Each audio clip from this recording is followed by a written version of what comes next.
stashed underneath a set of stairs there or whatever. And I went out to the lads and I went, listen, I think this is a dead rubber. We're not going to be able to do this because, you know, so we went upstairs to have a beer anyway and to talk about it. And this guy overheard us and he went, what's the problem? And I says, well, come over and we're going, you know, told him the story. And he went, like, listen, I'm in a band here. I can get you gear, you know, in 20 minutes. I just live, you know, round the corner from Camden. And God love him, he went and got his mates and estate cars and stuff and brought all the stuff, the Camden Underworld, 2 4x12s, bass amp, bass cab.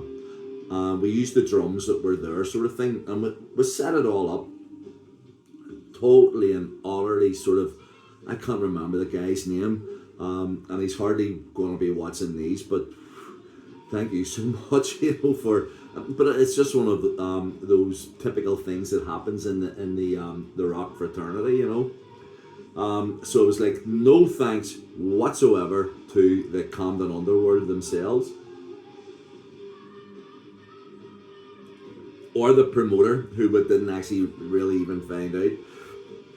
So we hadn't met George Lynch yet at this stage.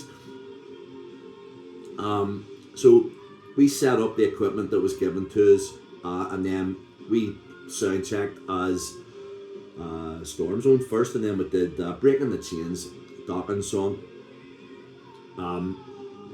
Just to get one of those, you know, under our belts, and then comes George with his guitar, and then straight into the dressing room. So we were still playing away and going, so we're beginning to shit ourselves a bit, you know, because I mean, he is intimidating, you know, as a sort of he's a rock star, like, you know, he's, you know, like David Lee Roth, you know, like any of those classic 80s sort of rock stars, when he walks in their room, you know, he's there, sort of thing. And then he came out, and he didn't say anything, except that was a good version, guys.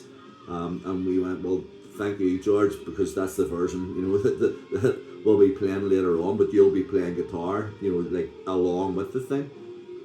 And he gets out his pedal board and just plops it on top of Keith's and goes over to a 4x12 and turns it round towards the wall and stuff, and we were going, whoa, George, what's happening here? And he's going, I need to get, we were going, no, listen.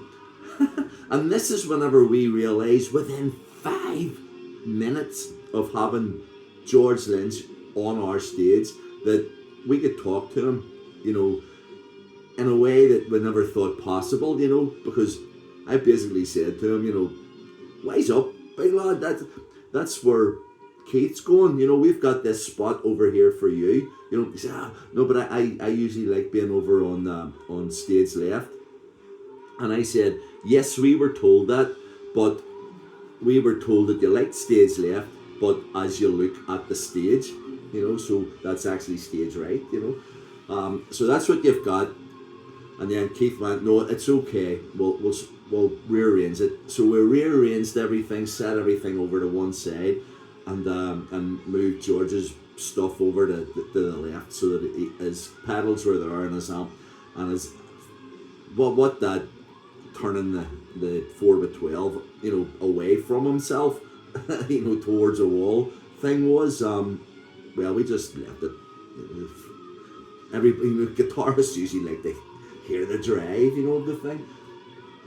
And I was saying, oh, everything will come through the monitors and whatever, and I'm going, mate, you know, this is the Camden Underworld, you know, it's not the Wacken Festival. So, now this is just London, right? And it's showtime coming up.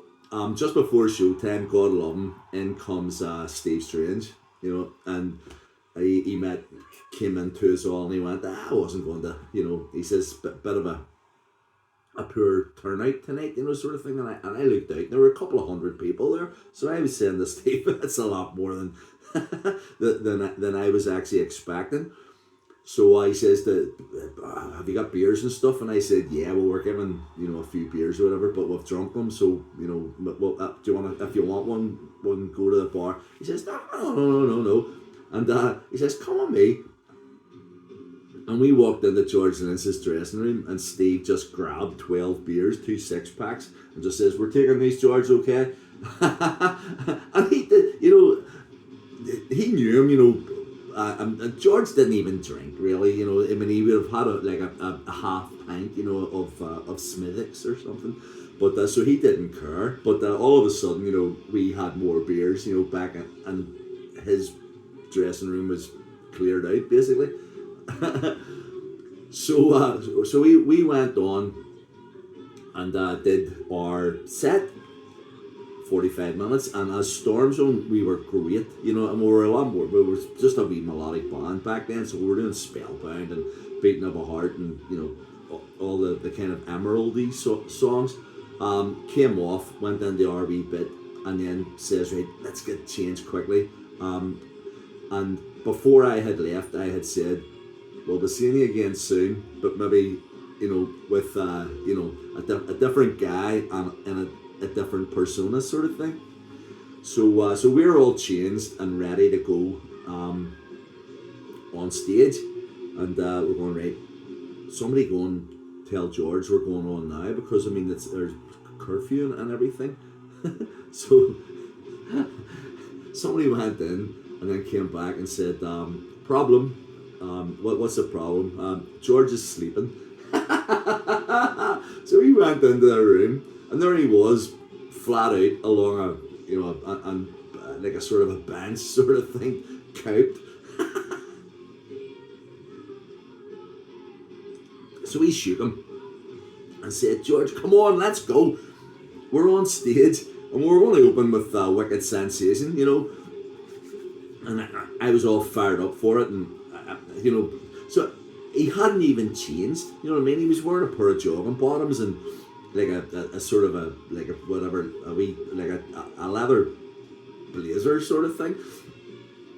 But he went on and amazing, just clicked into gear like that, and I got that wicked sensation, and first song, brilliant, and then we went into Just Got Lucky, and then he broke a string.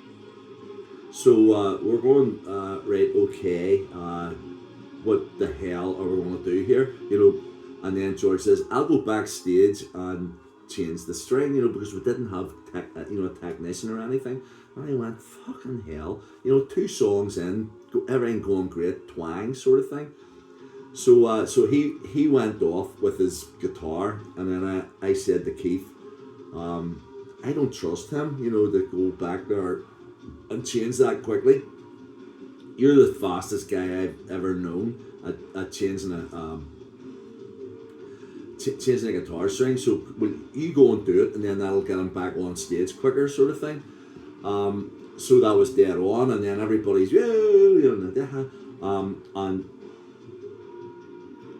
so I was standing holding Keith's guitar, and then I just said, I was thinking to myself, this is crap, what do I do?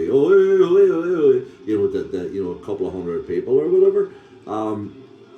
We couldn't do anything because obviously our guitarist then was in changing George's strings, so I held the guitar up in front of a London audience and said, anybody know how to play this? And this guy said, yep, I do. And I looked down and went, be my guest. And he got up and I says, solo for them if you know how to solo. And he went, oh, I know how to solo, okay.